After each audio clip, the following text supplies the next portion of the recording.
many people will say that you just, use AI to rewrite your resume and you're going to beat the ATS by jamming it with as many keywords as you can.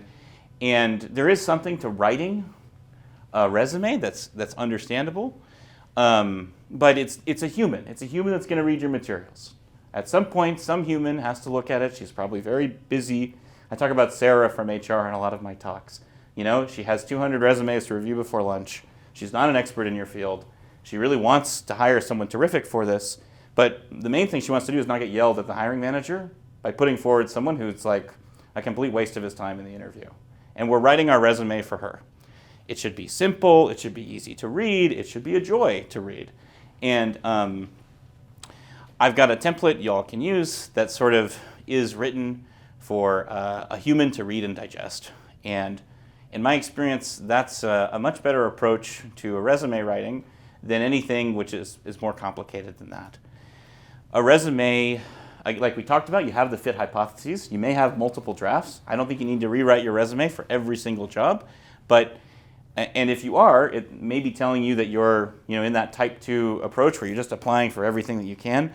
If you've got to do a full rewrite for everything that you're applying for, it's probably the hypothesis is not quite dialed in.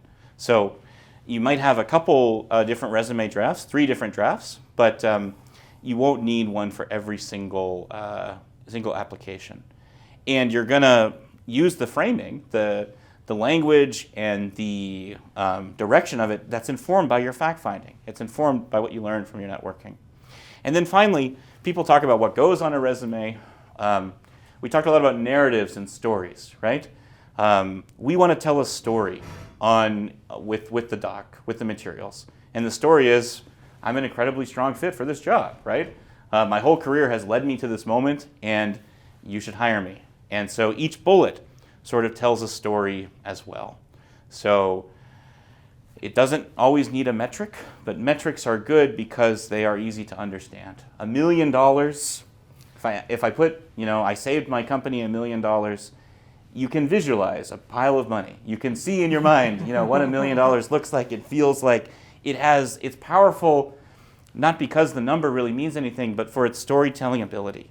And so think about the stories. What did you do? What was different in the world because of your work? How did your work help somebody? How did your work change something? Why did your work matter, and to who? That's often those are the questions that lead to really powerful resume content. And my template sort of sets this up, gives you a few kind of a framework that you can use to sort of make those changes. And again, only apply to roles where you feel like you're an incredibly strong fit. It's in your hypothesis. You have a good reason to think, yeah, even if 300 people apply for this, they should go with me. I would be in that. I should at least make the short list.